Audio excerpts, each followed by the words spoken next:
Shadow Education Minister, Angela Rayner. Well, I don't think the current boom and bust free market has been very great for the UK either. We saw the banking crisis. There was a failure of the free market and the banks. And I think the marketisation of our services, well, we only have to look at that. The NHS is in crisis since they've marketised it. The rail services are an absolute mess, a joke. People are not being able to get train, and the train fares are astronomical for people. Energy, it's all nationalised, but it's just other countries that own our energy at the moment. And housing, we're paying billions to private landlords for substandard accommodation, when actually if we had a housing programme that would be really helpful. So I want to see the state as enablers. I don't want to see austerity. I want the state to enable business and enable communities, and that's about us investing in rail, it's about transport, it's about housing, it's about infrastructure, it's about helping our small and medium enterprises, and about actually doing our job, and that's to protect people and make sure that they've got a good standard of living. That's what we believed in, that's why we created the NHS, that's why we created the welfare system, and that's why we had social housing. I'm proud of those things.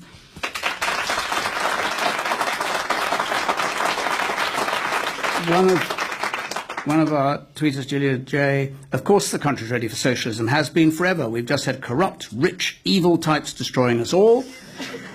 Another says socialism equals mass immigration, and the Brexit vote proved no one wants that. Jeremy Corbyn has made it clear that he's not going to have any policy on mass immigration, but to deal with the consequences or the causes of the problems that immigrants and the population who are already in this country face.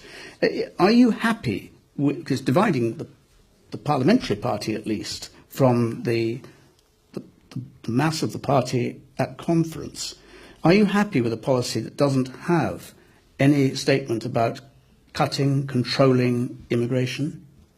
Well, I don't think it's socialism, actually, that creates mass immigration. I think it's capitalism that tries to put free labour so they can undermine wages and undermine the working conditions of the people in this country.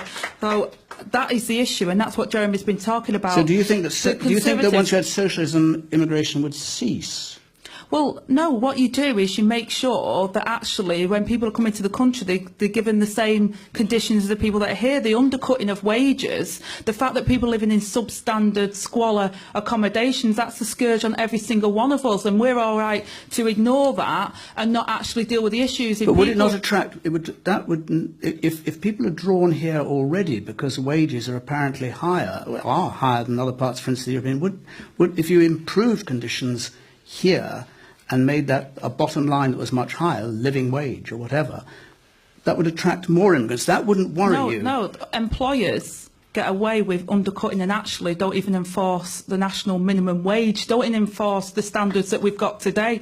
So they get away with that, and therefore people come to this country and are exploited, which is disgusting, and we shouldn't allow it. We should be cracking down on those things, making sure that people, when they work in this country, have the same terms and conditions as everybody else. And actually, when you find that, actually, most people in the UK would get those jobs. It's when you hear about people coming to the country and being undermined, a wage cut. So you've got plumbers, electricians, people that have been taken out of work because other people will work for significantly less, which you can't have a decent standard of living in this country doing that. We should abolish that. That's what Jeremy Corbyn was talking about. Angela, and we've also had a disproportionate effect in some areas as well. So in my area, for example, in Ashton-under-Lyne in Greater Manchester, we've had a disproportionate effect on our public services and our utilities, and we've had no help from the government, and that's been the disgrace. And successive governments, really quick? Can I just say though, successive governments have blamed migrants for their disgraceful behaviour and their underfunding.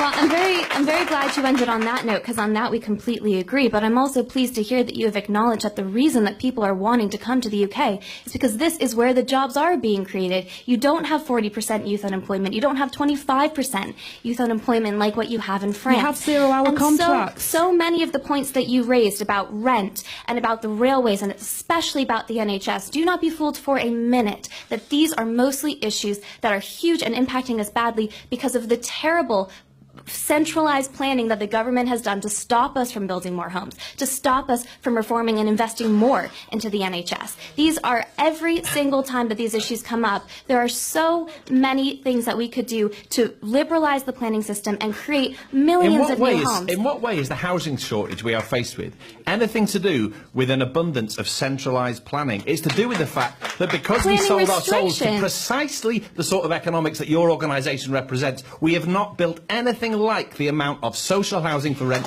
which we need in this country. Our organisation